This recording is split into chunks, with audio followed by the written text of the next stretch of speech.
com relação ao 8 de janeiro, uma das alegações que eles utilizam muito é que as vovozinhas estavam com bíblias e não armadas para serem condenadas por associação criminosa armada, né? E eu queria que você explicasse para as pessoas, né? Eu também tento explicar isso lá no meu canal, mas ninguém melhor que você. É sobre a associação criminosa, né? Sobre a conduta de alguém que trabalha num crime multitudinário para cometer um crime, né? Que participa ali de um crime multitudinário, né? E a arma não está escrito na lei que é arma de fogo, né? E eles fazem isso, né? Porque outras coisas são armas também, né? Como bateram com barras de ferro em policiais, como apresentaram canivetes, tinha lá algumas pessoas com líquidos inflamáveis, tacaram fogo em cadeiras do Supremo Tribunal Federal, inclusive eu fui lá visitar, eu fiz aquela visita guiada no Supremo, eu fui até Brasília, né? Saí aqui de São Paulo, fui até Brasília, fiz uma visita guiada e vi as cadeiras todas assim já, né, chamuscadas ali, enfim, uma coisa horrorosa. As pessoas têm um pouco de dificuldade de acreditar por conta das narrativas que estão sendo criadas pelos próprios deputados, e inclusive por advogados também, que colocam essas teses meio bizarras com relação a pessoas que não portavam armas de fogo no dia 8 de janeiro. E a pessoa que não... E eu vou colocar isso aqui para a gente debater também, logo depois que você der essa primeira visão sobre esse lance de estar armado, né? Não necessariamente com uma arma de fogo. Depois eu vou colocar sobre o senador que está querendo mudar a lei, né? Para que as pessoas sejam... as pessoas sejam ali, tenham as suas condutas individualizadas quando na verdade já são, né?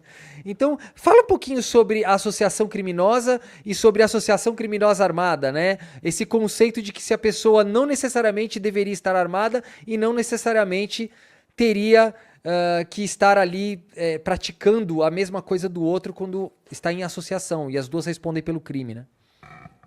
E aí é mais do que associação só. O golpe, a tentativa de golpe, ela é um crime. Nós estamos, obviamente, iniciando a aplicação dessa jurisprudência no Brasil e no mundo. 2021 a lei, né? Só para esclarecer as pessoas, até o fim da Segunda Guerra Mundial, que grandes constitucionalistas liberais, como Karl Loewenstein, Balador e Parieri e outros, propunham em relação às democracias enfrentar ameaças da extrema-direita, na época era o nazifascismo. O que eles propunham, Karl Loewenstein, por exemplo, 2 artigos escritos para Cambridge, era que o executivo, não o judiciário, decretasse estado de exceção e suspendesse o direito dos extremistas. Os direitos, todos os direitos. Ou seja, que fossem tratados como pessoas que não têm direito ante o Estado. Isso seria a forma como eles propõem para defender a democracia. O estado de exceção foi pensado como forma de defesa da democracia. Hoje nós evoluímos ao ponto de estar vendo isso acontecer no Brasil. O golpe de Estado, a tentativa de golpe de Estado é tratada através de um processo judicial, com todos os direitos garantidos. O Bolsonaro está aí solto, se diz perseguido, mas absolutamente solto, não foi preso preventivamente nem quando tentou fugir numa embaixada, né? Ou seja, todos os direitos garantidos, e estão sendo julgados pela principal corte do país, que, aliás, só está julgando porque foi objeto de ataque. Se não tivessem atacado a Suprema Corte, não teriam sido julgados por lá, né? É interessante, não há como o sistema reagir a um ataque ao judiciário dessa forma, quebrando a sede, etc., senão o próprio judiciário negando. Imagine, Vitor, você que é advogado aí. Imagine você ter... Não, eu não sou advogado, não, desculpe. Eu sou bacharel em Direito. Bacharel em Comunicação. Em Comunicação, perdão. Em Comunicação. Mas imagine qualquer pessoa que entenda como é que seria anárquico o sistema você ter um juiz de primeiro grau concedendo uma busca e apreensão na sede do Supremo, no gabinete de um ministro Supremo. É anarquia total, o soldado querendo comandar o general, essas coisas não podem ocorrer. Então quem é competente é o Supremo, e isso é a melhor e mais qualificada corte do país, colegiada, né?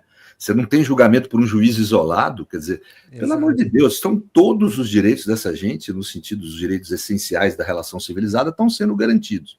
Agora, o crime de tentativa de golpe, ele é um crime muito típico, muito diferenciado, porque eu costumo dar o exemplo, já dei em várias entrevistas, de que ele é como um livro com vários capítulos ou uma peça de teatro com vários atos. Tudo isso é um crime só.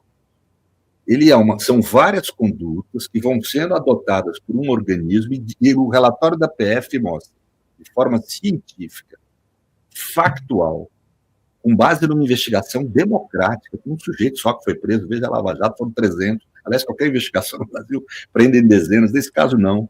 Sem espetáculo, né? Só se soube do conteúdo dele quando terminou a investigação, e era a hora do Ministério Público apresentar a denúncia. Quer dizer, ou seja, tudo dentro dos limites by the book, um relatório longo, 800 e tantas páginas, demonstrando cabalmente provas científicas o agir de toda uma organização criminosa, com núcleos diferenciados, com uma estrutura organizativa própria, né? Que começou não no 8 de janeiro. É um erro falar que o golpe de 8 de janeiro é a forma simbólica, como as pessoas falam, mas não é aí. O golpe começa com manifestação em frente aos quartéis, passa por ataques, por paralisação das estradas, com o uso de fogo, bomba, etc., com ataques à Polícia Federal, com tentativa através de mão armada, tentativa, né, início da conduta, vamos dizer assim, que levou que tinham como plano, como objetivo, matar o presidente, o vice-ministro do Supremo. Tentativa de colocar uma bomba no aeroporto de Brasília, que foi interrompida pela polícia. Né? Inclusive, o intercrimes aconteceu, né? Claro, inclusive, Vitor, esse sujeito, quando foi depor na polícia, ele declarou que queria dar um golpe de Estado. Sim. Né? Então, tudo isso, eu estou falando só algumas, mas tem uma série de condutas que implicou em núcleos diferenciados, núcleos dentro do governo, núcleo dentro das Forças Armadas, núcleo dentro da polícia, núcleo dentro da BIM, núcleo dentro da sociedade civil, né? Ou seja, vários, assim, uma estrutura complexa que operou um crime em várias condutas, não é uma conduta isolada. Então, quando a pessoa participa de uma organização dessa, essa organização usava arma, assim, usou bomba, usou a equipe do exército treinada para matar a gente de forma sem importar a farda, quer dizer, não em campo de batalha, mas treinada para matar a gente por assassinato mesmo, né? Que são as tropas especiais. É tipo tocaia, né? Tinha uma tocaia ali, tinha um... Tocaia feita por assassinos especializados, essa que é a gente treinada para matar, vai, assassino é pesado, mas por gente treinada para matar gente de forma civil, se vestindo de civil. Sim. Quer dizer, com treinamento do Estado. Com treinamento do Estado, usando armamento pesado, quer dizer, que adquiriu, que teve recursos ilícitos pagos pelo gabinete do Planalto e que usou desses recursos para adquirir celular, formas de comunicação clandestina, e a eficiência científica da PF prova que eles estavam usando aquele equipamento clandestino. E foram armados fazer campana. E foi interrompida a conduta por vontade alheia deles, né? E estavam sendo monitorados. Houve ataque à sede da Polícia Federal, houve interrupção de trânsito, houve uso da polícia de forma armada para impedir votação. Houve muita arma nessa história, e não é arma de cacetete, não.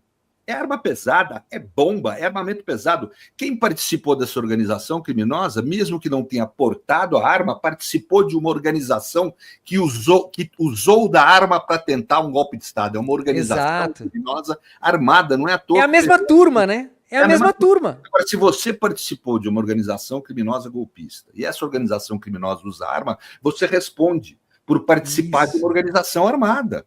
Não é que ele está dizendo que você portava a arma. Ele estava dizendo que você participa de uma organização criminosa que porta armas. Isso, né? Isso está mais do que provado. Isso está mais do que provado. Né? Então, é importante a gente ter atenção. Isso quem fala, inclusive, não sou só eu, não. É o New York Times, né? que fez uma matéria demonstrando como que a Polícia Federal fez um excelente trabalho, demonstrou cabalmente o que a gente chama de materialidade do delito de uma tentativa de golpe no Brasil.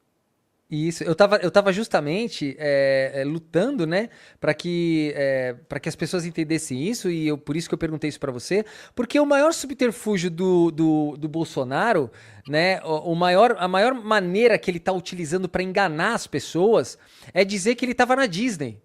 Mas não importa, ele podia estar no Japão. A participação dele nisso tudo, ou de repente até a própria omissão, que eu queria também falar, que você discorresse um pouco sobre isso, a omissão imprópria de alguém que poderia ter impedido muita coisa, né? Então, Porque... a tentativa de golpe não inicia depois do mandato dele.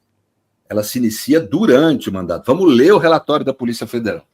Ela se inicia durante o mandato dele. E uma das coisas que ele vai ter que justificar é porque ele não impediu essa organização criminosa de agir enquanto ele tinha poder para isso. Ele talvez alegue que não tinha consciência que ela existia. Eu não quero aqui ficar adiantando que vai ser a defesa dele. Vamos ver. Mas, de qualquer forma, no plano material não há dúvida da materialidade do delito. Iniciou-se uma organização criminosa golpista no transcorrer do mandato dele. Ele não estava na Disney.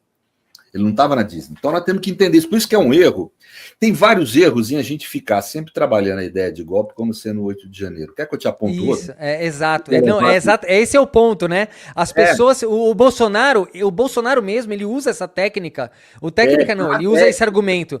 Ele fala, olha, eu não estava ligado ao 8 de janeiro, como se o 8 de janeiro é que fosse, não. Claro, o 8 de janeiro aconteceu pela conduta dele. Outra coisa comum que eu vi jornalistas aí de muito prestígio, órgãos como a Folha, o Estado, tratando. Um absurdo. Juristas falando isso, o Alexandre de Moraes julgar um caso em que ele é vítima. Calma aí. Não é assim. Exato. Nós temos, segundo o relatório do CNJ 2018, até aquela época, nós tínhamos mais de 100 juízes no Brasil, com escolta policial 24 horas por dia, porque foram ameaçados por organizações criminosas que eles comandavam o inquérito, que eles cumpriam sua função de juiz. Que eles estavam julgando, né? Estavam julgando ou investigando. Nenhum desses juízes foi declarado impedido, e nem teria que ser. Senão acabou, né? Senão acabou. Basta o réu ameaçar o juiz, ele vai ameaçando até ter um juiz que ele acha que é adequado, vai escolher quem é um jogador. Isso atenta contra o juiz natural. Né? E era o caso, era uma organização criminosa que já tinha se iniciado faz tempo, o relatório da PF mostra isso.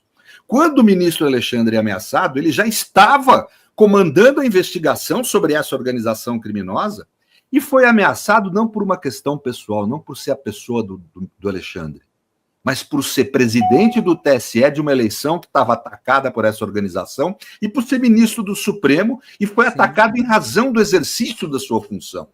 Quando ele foi atacado no aeroporto lá de forma pessoal, é o ministro Toffoli o relator, não é ele.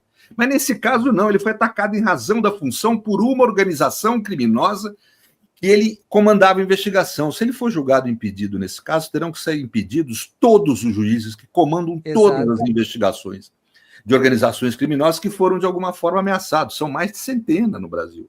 Então, na hora que eu vi, por exemplo, jornalistas da Globo muito valorosos, importantes veículos de imprensa, como o Estado de São Paulo e a Folha, veiculando essa ideia primária. Ele é vítima, não pode julgar. Da onde? Ele não é vítima. Pior que tem grandes juristas falando isso, né? Vítima foi o Supremo Tribunal Federal. Ele foi atacado em razão da função e pelo exercício da função, numa investigação que ele comandava, que investigava esta mesma organização criminosa.